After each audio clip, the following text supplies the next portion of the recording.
Então vamos lá. Provavelmente esse vai ser o vídeo mais longo. Eu espero ser o mais sucinto possível, mas eu não tenho nenhuma intenção de ser econômico aqui. Ah, Porque de fato é um assunto extremamente importante, é um assunto que a gente poderia dividir aqui em 10 vídeos para ficar 10 minutos cada um, mas eu não vejo motivo. A gente poderia fazer uma série sobre isso, porque é urgente, é emergente. Então a gente vai utilizar todas as bases que a gente falou do conservadorismo, toda a estrutura, para esboçar, né? O porquê que a gente está numa situação de urgência, por que a gente está num momento em que nada mais óbvio do que ser maduro numa situação de tomada de decisão, nada mais ah, é, é tão trivial quanto a um pai de família, de um pai de família, na verdade, até um poder executivo, ter ordem e decência nas suas ações, né? Então a gente está num momento onde a rebeldia ela tá assim no nível tão crasso, haja vista agora, acabou de ter aí no dia de ontem. Lá em 1992 você tinha lança-chamas ali, bonita, das Olimpíadas, e a tocha acendendo e tal. Agora você tem um monte de LGBT profanando, né, um símbolo sacro cristão. Se você acredita ou não acredita, é problema teu. Um cristão acredita que se continuando as práticas homossexuais vai pro inferno. E o que o cara que não acredita nisso tem que se doer? Se não acredita. E a pessoa ali do outro lado, ela acha que esse nível de zoação tá no mesmo patamar. Então a gente tá num momento em que a subversão ela tomou conta do sistema. E é fundamental a gente começar a refletir sobre esses assuntos de uma maneira racional, intelectual, acadêmica, para poder trazer isso à tona de uma maneira que lança luz aos dilemas da vida moderna. Então eu não vejo nada mais, nada menos de toda essa subversão ao sistema, ao capitalismo malvadão, à economia atual, essa coisa toda que não é perfeita, como um belo de um adolescente de 16 anos, 15 anos ali nas costas, que não dá valor para os pais, ou seja, valor à tradição, não tá nem aí pro que foi ensinado como princípio, como valor, como moral, como tradição, como ética, como tudo. Ele simplesmente ele acha que conhece mais do que os pais. Ele acha que a forma dele é mais certa. Acha! Por quê? Ele nunca viveu uma vida de 40, 50 anos lá atrás e botou isso para funcionar, para rodar e viu isso acontecendo com outros e outros. Desde 500 ou 1000 anos atrás, ele sabe o que ele vai fazer? Não, ele não faz a menor ideia. E a gente está nessa situação, a gente está realmente num momento esmagadoramente estúpido e tortuoso. Essa massa, que muitos são anencéfalos, querem levar a sociedade para um lado, um lama de esgoto completamente desconhecida. E a gente está aqui para contrapor. Então o conservador é justamente aquela voz madura que vai surgir no meio dessa maluquice de debate colorado de libertários anarcocapitalistas de um lado e socialistas comunistas ultra esquerdistas do outro. E vem alguém e fala assim: pessoal, vocês estão com a cabeça, galera? O que está acontecendo com vocês? Vamos parar para pensar e refletir um pouquinho. A tomada de decisão, ela deve necessariamente levar premissas lógicas no seu contexto. Vocês só estão aí nessa carnificina. Sabe o que vocês parecem? Sabe aqueles videozinhos do cachorrinho? Bota aí no cachorro. Tem um cachorrinho no portão assim, ele não fica latindo pro outro assim, quando o portão tá fechado. A hora que o portão abre, aí o portão fecha. Vocês são isso. Então, essa é a voz do conservadorismo. Tá bem?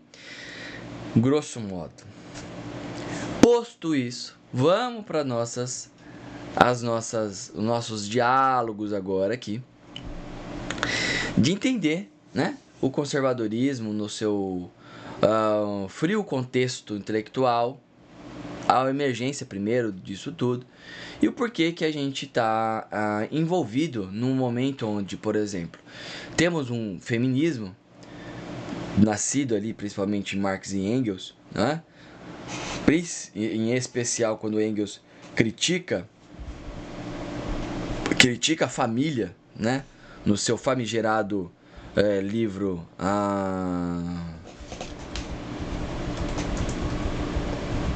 no seu famigerado livro sobre a família, sobre a propriedade privada, né, do Estado e tudo mais, então toda a origem disso, esse é o nome que intitula o livro dele, né, a origem da família, da propriedade privada e do Estado, que as feministas, o mundo LGBT e o que quer que seja, se pauta muito por ali para iniciar, né, todo o seu diálogo. Então, o conservadorismo, ele tem essa postura.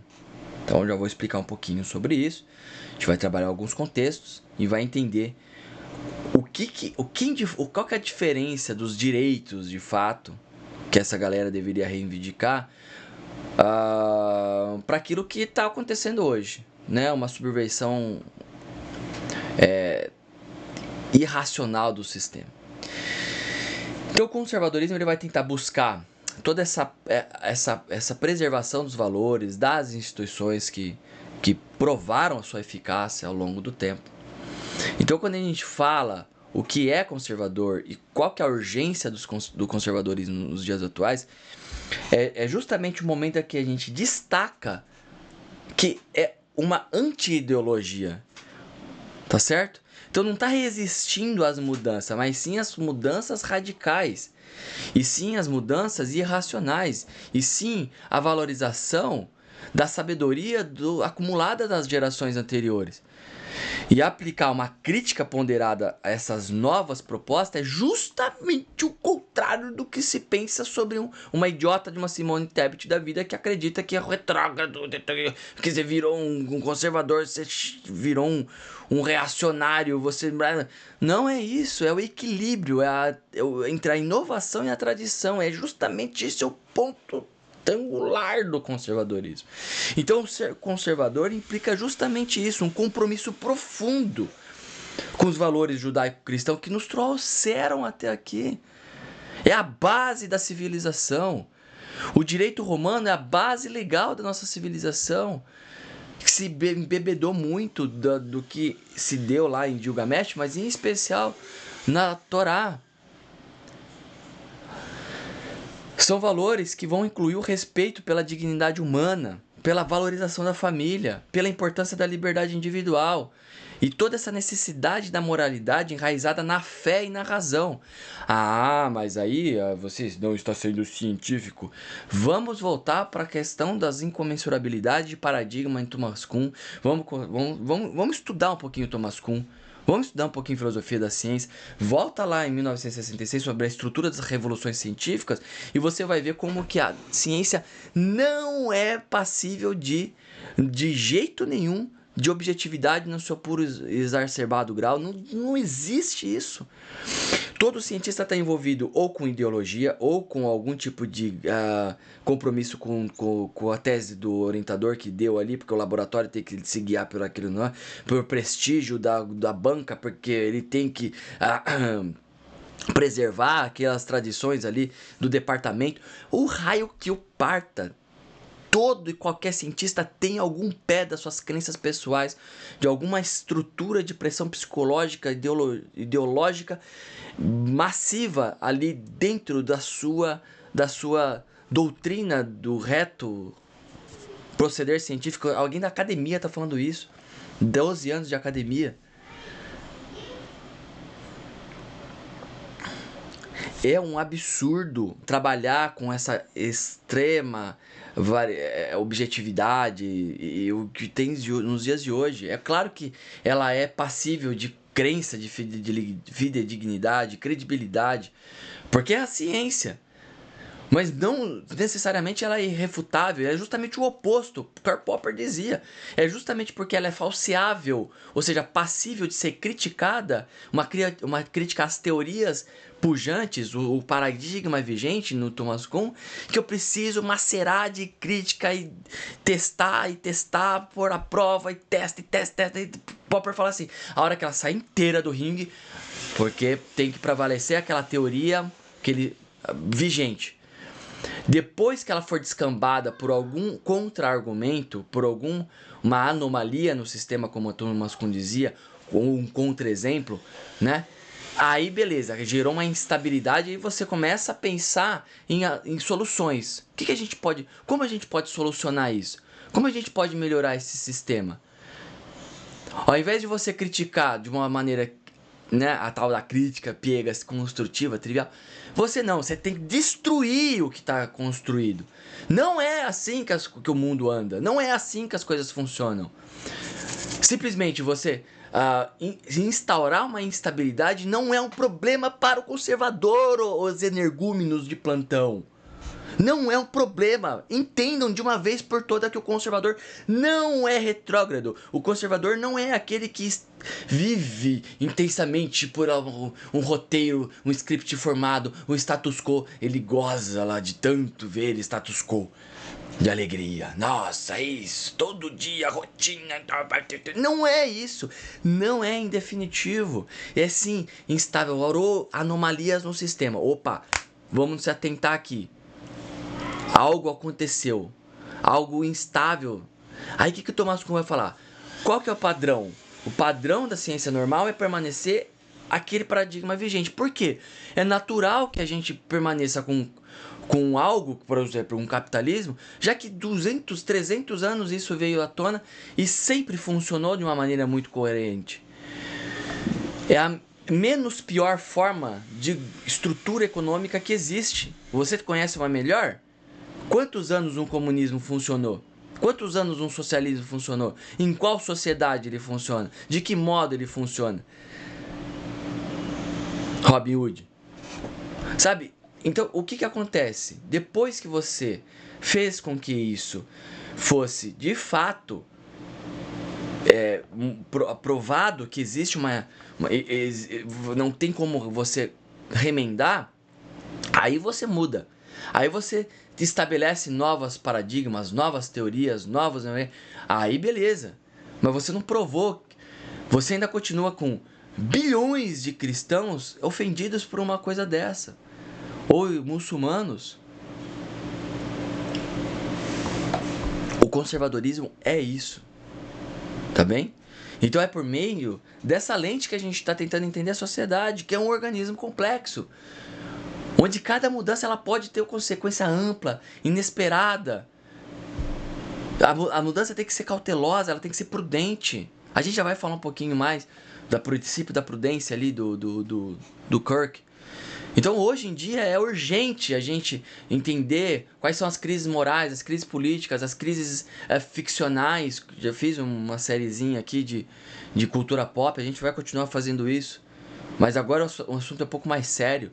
Essa erosão dos valores tradicionais, essa fragmentação das instituições familiares, essa crescente secularização da sociedade que tem levado o indivíduo a um cenário de incerteza, de instabilidade, de desordem.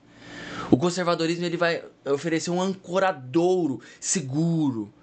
É aquilo quando você foi lá, o adolescente de meia pataca. Foi lá, tomando um cacete do seu namorado, da sua namorada, dos moleques lá fora, da pessoa lá fora. Aí você volta pro papai e pra mamãe. Idiota, imbecil. Volta pro papai e mamãe. Por quê? São tempestades que você não tá acostumado. Ou você vai ser peito aberto, né? E vamos, não. Aí faz que nem a Bruna surfistinha lá. Pega a mochilinha e pum. Pronto. Sabe?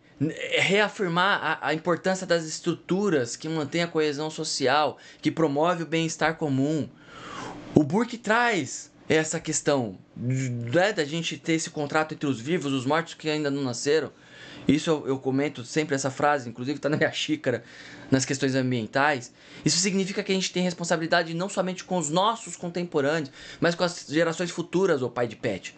Eu amo o meu cachorro, chamo ele de filho, julgue-me se quiser. Mas não é isso.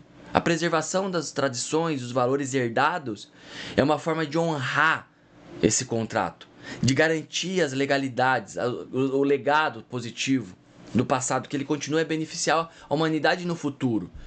São milhares de anos sendo ali, passando o veneno para chegar com alguma coisa pro dia de hoje. Aí você quer mudar tudo.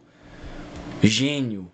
O gênio é isso, né? Ou quando você tá totalmente, né? A sociedade toda contra você, ou você é um gênio ou você é um louco, não é isso?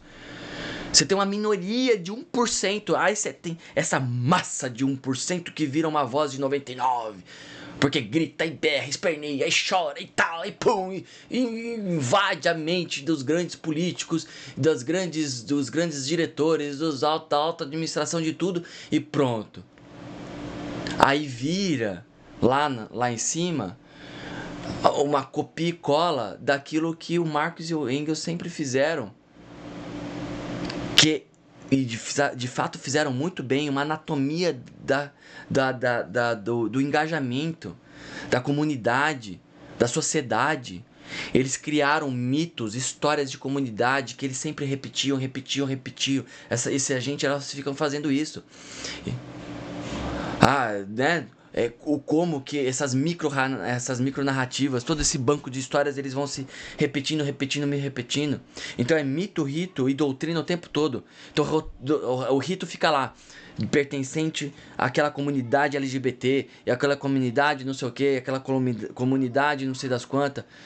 Então você cria um ritual, uma crença específica que mostra para onde que essa comunidade está indo. Você faz práticas sagradas, desbanca um símbolo cristão, coloca, né, porque não tem criatividade para fazer os seus próprios ícones, símbolos, né, uma forma de confrontar, de apelar nesse sentido. Então, o ritual é isso, uma audiência que hoje ela faz uma reprodução sozinha, tem uma crença justificada para o seu ritual, pega lá né, na família da propriedade privada lá, de origem de tudo isso, do Estado,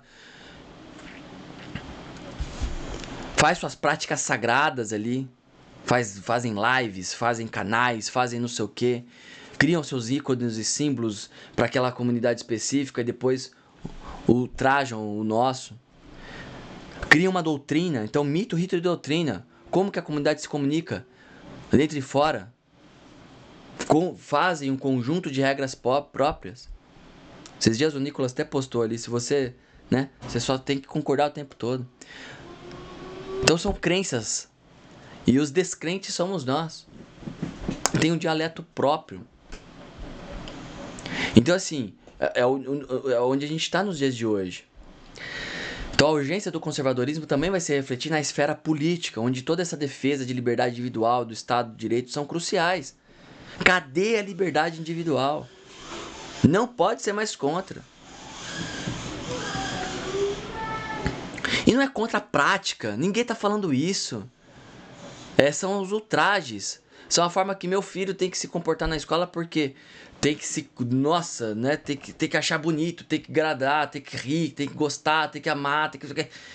Amar, não no sentido de... né? Amar é o que a Bíblia ensina. De querer ter em casa, porque é bonito. É como o Jordan Peterson traz numa... Eu vou esquecer o nome daquela... Uma das adversárias dele, que tinha 2 filhos, um travesti e um gay dentro de casa. Pô, se a estatística era de 0,1 travesti e 1% acho que gay, qual que são as chances dela ter 2 em casa?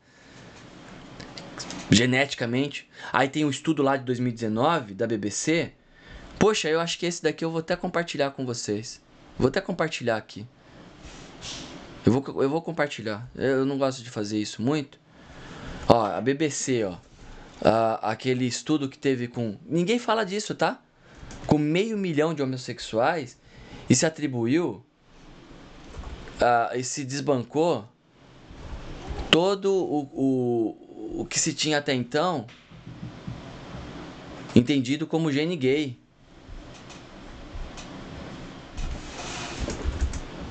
Estudo. Foi em 2019, se eu não me engano. Aqui, achei. Deixa eu ver se eu consigo compartilhar aqui.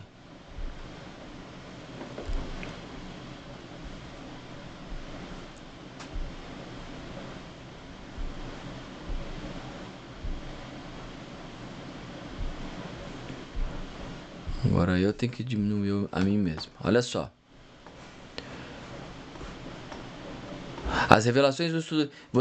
Eu tenho certeza que você nunca escutou do seu professor de história isso. Eu vi no próprio dia que lançou esse artigo, e eu falava desde então para todo mundo, ninguém ouviu falar.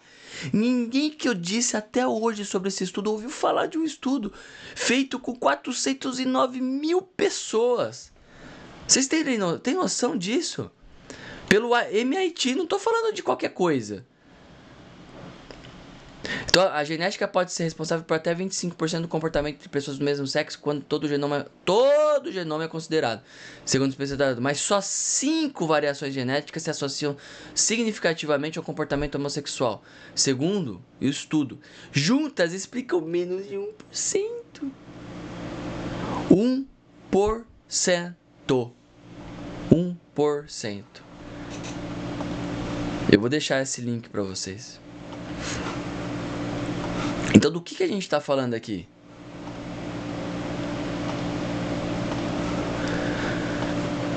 De algo extremamente sofisticado em termos de narrativa.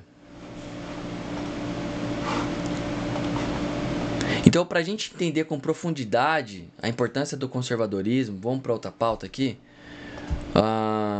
Já temos 20 minutos, eu falei que ia ser um vídeo longo, eu não me importo com isso. É utilizar exemplos, por exemplo, histórico. Exemplos, por exemplo, é boa. Então vamos voltar para os maiores conservadores que tem, né, na história. E lógico, a gente não vai fazer um estudo sobre cada um, não teria como, né? Só esse do Kirk aqui, a mentalidade conservadora, a gente teria que ficar 10 horas falando disso. Mas só um passant aqui, um overview de outras coisas. Quando a gente vai pensar, tem um livro inclusive, vai ficar como dica, deixa eu pegar aqui.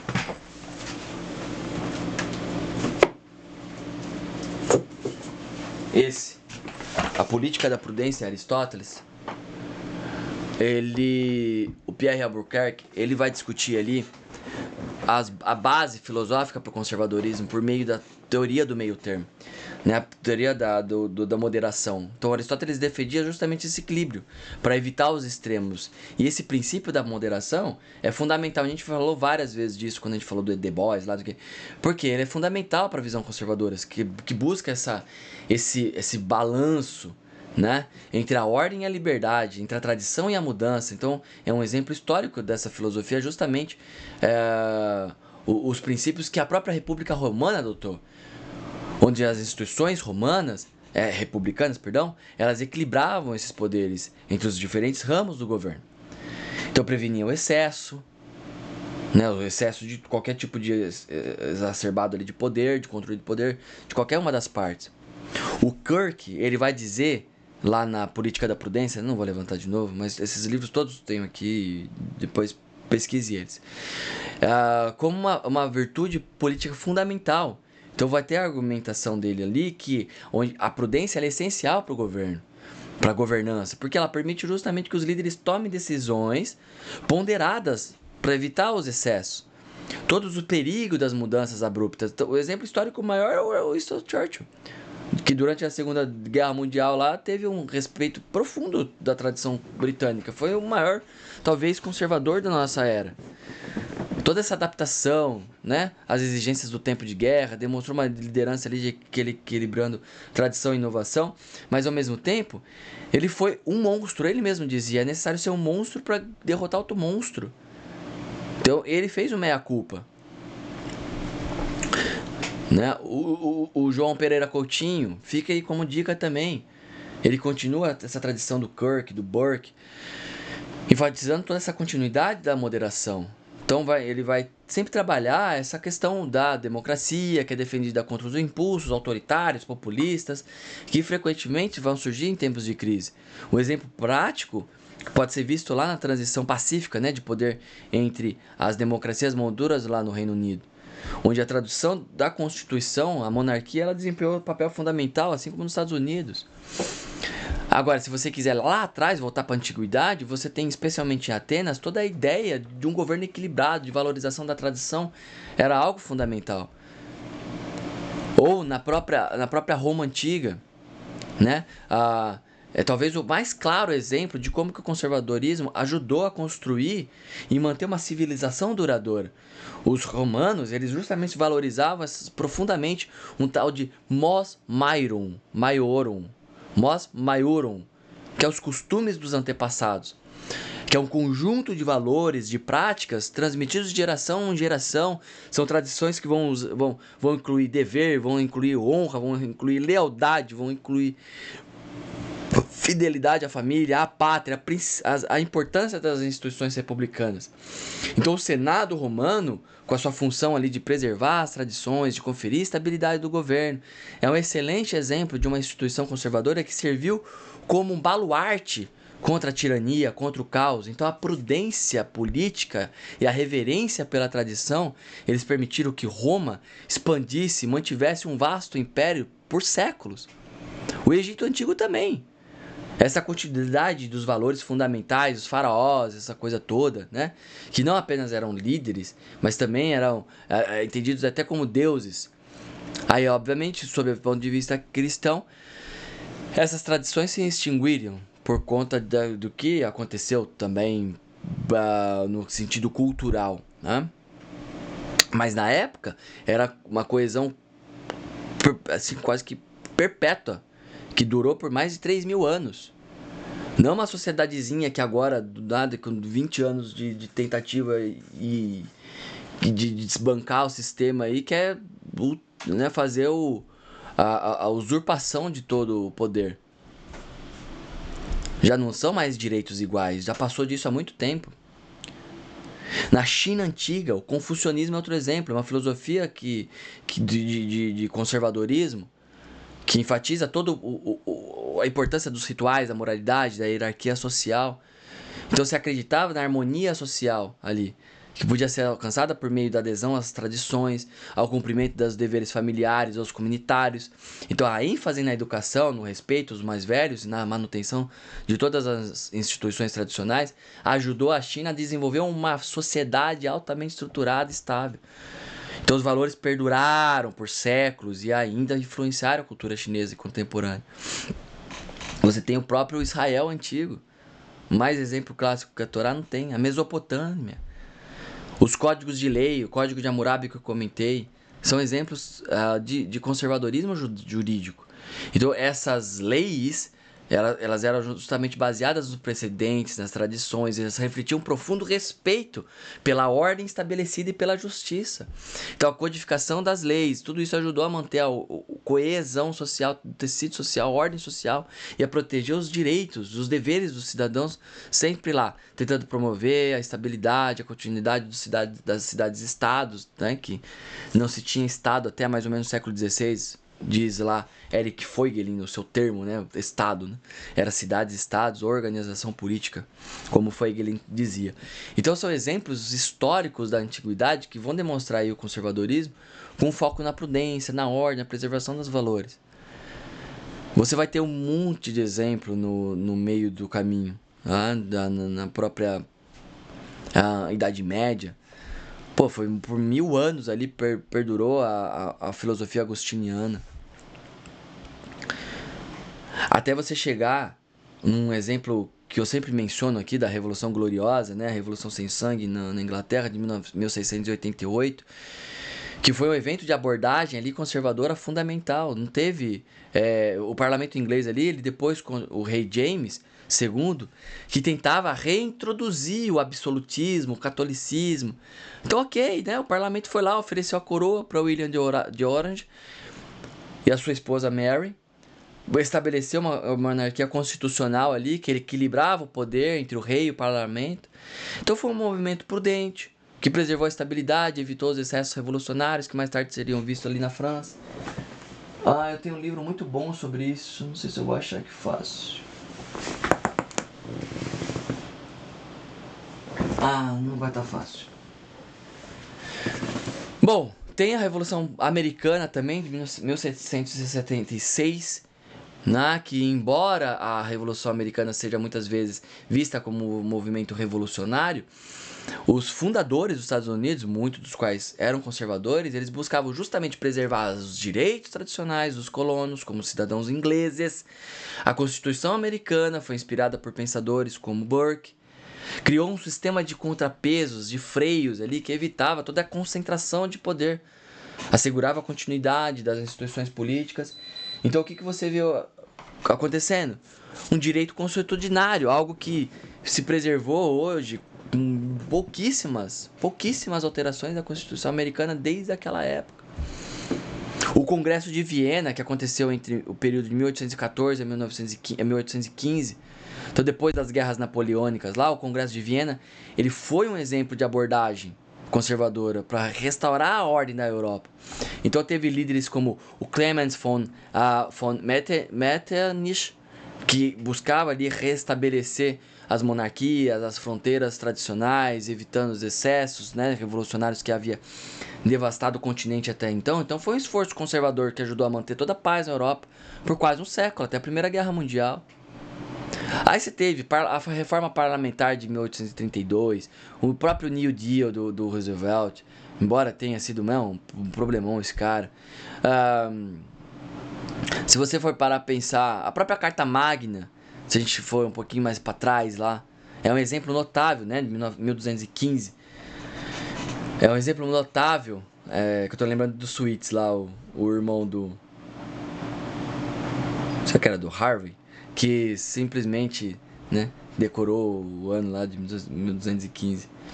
Ele é um exemplo notável de conservadorismo jurídico também. Foi um documento que limitava o poder do rei, garantia certos... naquela época, garantia alguns direitos de barões, estabelecia prudência ali, princípios de direito constitucional.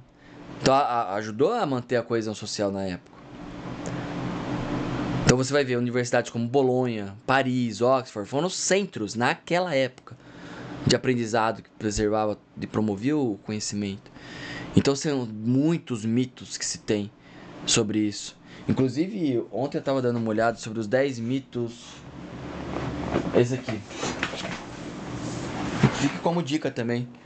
A Terra plana, Galileu na prisão, outros mitos sobre a ciência e a religião. Onde se coloca que o cristianismo acreditava em Terra plana. Vai ler esse livro do Numbers. Dá uma lida, dá uma estudada, pelo amor de Deus, galerinha. É uma pena que essa galerinha não assiste um vídeo desse. Mas os nossos estão assistindo, né? E estão dando o valor devido. Até agora eu não tô vendo comentários, não tô vendo coisas mais sólidas, discussões. Eu tô dando o meu melhor aqui, pessoal, pra vocês. Sem prender nada em troca. Então, assim, você também tem, né, toda a reconstrução da Alemanha Ocidental. A questão da própria Guerra Fria. O que o Ronald Reagan fez ali? Ele exemplificou uma postura conservadora ao enfrentar a União Soviética, porque ele defendia a importância da força militar, dos valores democráticos.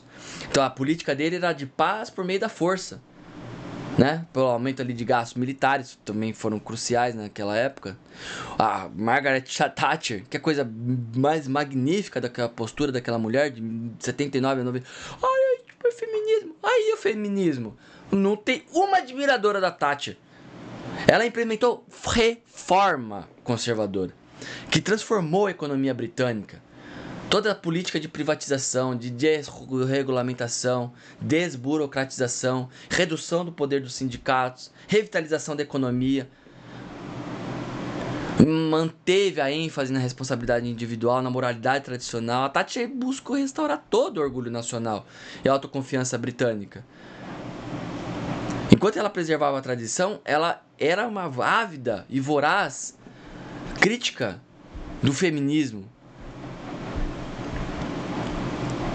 Aí as feministas, elas misturam não faz a menor ideia de onde surgiu o feminismo. Pergunta para uma feminista: de onde surgiu o feminismo ou feminista? Pergunta para alguém.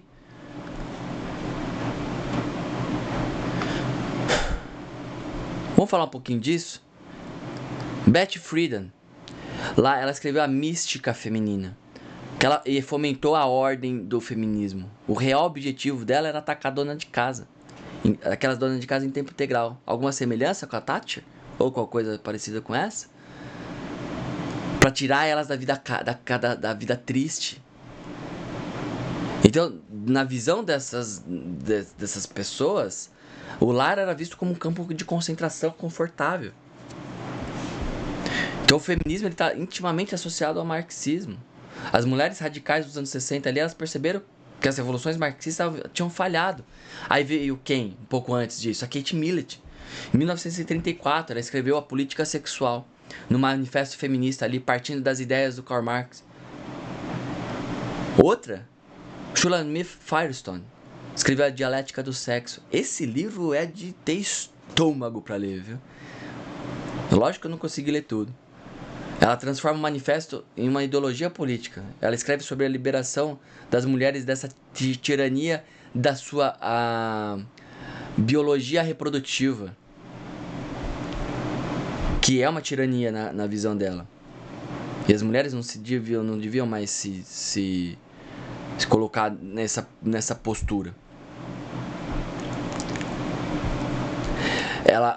Esse livro, só não vou me lembrar a data, mas ali você vai ver toda a ampliação da fundação da reprodução contra-argumentada por ela. Ela vai defender a libertação das mulheres, né, do que o desdobramento seria a própria desintegração da família, do núcleo familiar propriamente dito, porque a mulher tinha que ser independente economicamente, né, tanto das crianças quanto do próprio marido. Então não precisava mais de reprodução social que mantém essas classes diferenciadas, né, que depende de grande parte das feministas de origem. Então, se chega à liberdade sexual para que as mulheres, as crianças, e com isso elas pudessem usar a sua sexualidade também como quiserem. Inclusive tinha uma alegação feminista que a sexualidade ela é reprimida desde a infância. E por isso que a liberdade da expressão corporal sexual devia ser considerada um objetivo a ser alcançado. Visto que a orientação sexual ela podia se dar por meio de especialistas que podiam ajudar a orientar a criança para um gênero que desejasse. Olha a época que a gente está falando, lá da dialética do sexo. Então, para ela, vai incluir qualquer prática liberal. Então, tudo era permitido. Então, se a criança escolhesse, olha aqui, ó, margenzinhas para pedofilia, que essas pessoas são taradas por criança, né? Lá na LGBT tinha um monte de criança lá, no negócio ali. Então, a criança... tá, pra não ter problema de processo, que tarada por criança é por essa essa pira, essa coisa louca de querer desvirtuar, desbancar e colocar a liberdade massiva na mente da criança, né? Pra dizer que também. Então, se ela escolhesse qualquer adulto, vai incluir a própria mãe genética, seria apenas ali uma opção e não deveria ser julgado, condenado, reprimido de modo algum. Seria um absurdo moral. Então você acreditava ali que uma vez que o tabu do incesto tinha sido libertado e aceito, não haveria problema algum de ter relação sexual com os papais. Então, você vai ver o tempo inteiro. Você vai ver isso acontecendo. E assim, é muito desgastante. Olha, esse assunto dá tanto regurgito que não dá nem para continuar. Eu só vou voltar para a questão dos direitos das mulheres, da luta feminina. O que elas esquecem? O que elas esquecem? Quem foi o maior defensor dos direitos das mulheres? Quem mais fez pelas mulheres? Que homem que mais fez pelas mulheres? Na história. Desde que resgatou de fato aquilo que o feminismo nunca conseguiu. Jesus confrontou a cultura machista judaica, escolheu discípulas para andar com ele. Ele ofereceu salvação para uma mulher samaritana. Vai ver quem eram os samaritanos pros judeus.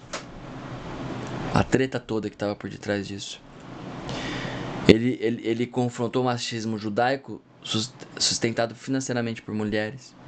Ele andou com mulheres ricas, com mulheres oprimidas. Ele confrontou todo aquele sistema onde as mulheres passaram a poder depois oferecer carta de divórcio. Ele livrou prostituta da morte. Ele foi visto pela primeira vez depois de ressuscitado por mulheres. Então, o grau de importância que Cristo deu às mulheres, não conheço uma única importância que eu faço de relevância universal. Tô falando de pontual ali. Maria da Penha. Tô dizendo no nível universal.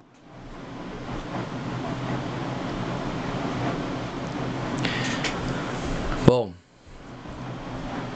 pra gente se dirigir para uma reta final, para algumas dicas aí para você de leitura,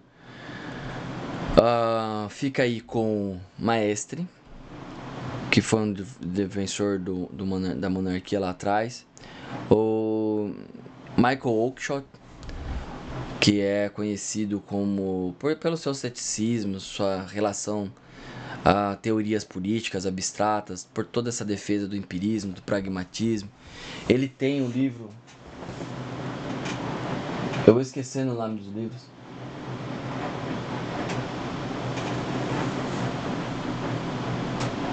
A Política da Fé e a Política do Ceticismo. Comece por ele. O Racionalismo da Política também, onde ele critica toda a aplicação dos modelos teóricos rígidos na política. Ele vai defender a governança, deve ser baseada na experiência prática e na tradição, em vez de utopias idealistas. É um barato esse cara. O Scruton, leitura parada obrigatória, né, o mais conhecido de todos. O próprio Hayek, com seu liberalismo, lá o caminho da servidão. O Paulo Guedes fala muito desse caminho da servidão do Hayek. O Irving Kristol, que é menos conhecido, também é conhecido como um dos pais do conservadorismo, justamente por enfatizar a moralidade, o capitalismo democrático. O Enoch Powell, que era um político britânico, ele é lembrado pelas suas controvérsias sobre a imigração, sobre política externa. Tem o Gertrude Himmelfarb, tem o Dignity de Souza, eu amo o Dignity de Souza. Foi um dos primeiros livros que eu li sobre o cristianismo.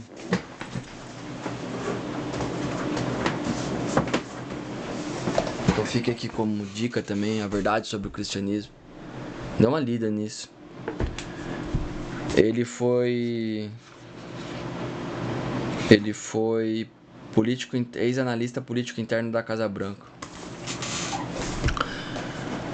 A gente poderia citar muitos outros, né? No Brasil, eu já vou falar do Brasil, mas você pode ficar também com Thomas Sowell, um extraordinário pensador, né, negro.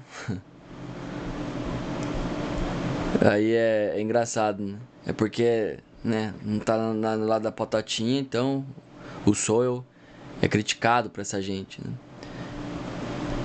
Então ele vai falar da defesa, ele vai defender o mercado livre e tudo mais.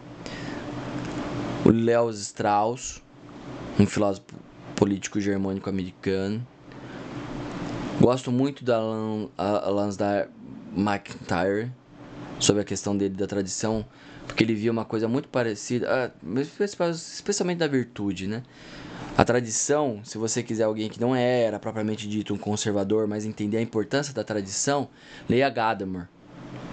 Ele foi aluno do Heidegger. No Brasil, a gente tem Joaquim Nabuco. Foi talvez um dos principais políticos, né? Na verdade, brasileiros aí do século XIX, assim como José Bonifácio, né? Os próprios Dom Pedro. Ele foi um fervoroso defensor da abolição da escravatura, né? De todas as ideias políticas que era profundamente enraizada no conservadorismo. Mas ele era defensor é muita da abolição da escravatura sendo conservador, pois é. É muito interessante, né? A falta de conhecimento. João Pereira de Vasconcelos, um importante também intelectual, né? Dessa época que foi defensor da ordem de monarquia, da tradição ali no Brasil, né? A gente perdeu toda a nossa identidade depois de 1899. Virou todo mundo vira-lata. A síndrome de vira-lata é dessa época. Não tem identidade. O brasileiro não tem identidade. Depois que saiu o que era de fato, a monarquia se tornou nada. Oliveira Lima. Leia Oliveira Lima. Manuel de Oliveira Lima. Grande historiador, grande diplomata. Começa pelo Império Brasileiro, o Dom Pedro VI no Brasil, que é onde ele enfatizou toda a importância da história, da tradição, da construção e da identidade nacional. Gilberto Freire, talvez o mais renomado conservador sociólogo que tem. Casagrande Senzala. Cadê Casagrande Senzala nos cinemas? Afonso Arinos, Roberto Campos, José Oswaldo de Meira Pena, Paulo Francis. Hoje sabe quem que tá aí? Põe no Instagram, tá vivão aí, ó. No seu mais alto grau e vai voltar com tudo, hein? O Bruno Garchagen. Era isso, pessoal. Acabou até a pilha. Depois desse negócio do feminismo, acabou até a pilha aqui. Então, eu espero que tenha sido útil pra você. A intenção era ficar até, talvez, né, próximo de 1 hora aí. Dava pra descortinar um pouquinho mais sobre cada um deles. Mas eu acho que é mais prudente. Puxa, ficou um talinho aqui, ó. A gente fazer vídeos separados, eu acho, né? Pra trabalhar especificamente sobre cada um desses conservadores, o que trouxeram na época. Mas se realmente fizer sentido, houver pedido, a gente faz, a gente caminha, tá bem? Então eu espero que a gente possa fazer desse canal um canal que, né, se você gostou, compartilha, fala, clica, faz like, dá sinal de fumaça, porque a gente tá aqui pra isso, né? Pra tentar ajudar uma coisa que tô vendo que tá muito em falta. Resgatar a racionalidade conservadora, da postura conservadora, que ninguém entende nada e é um absurdo, tá bem? Um grande abraço e nos vemos numa próxima oportunidade.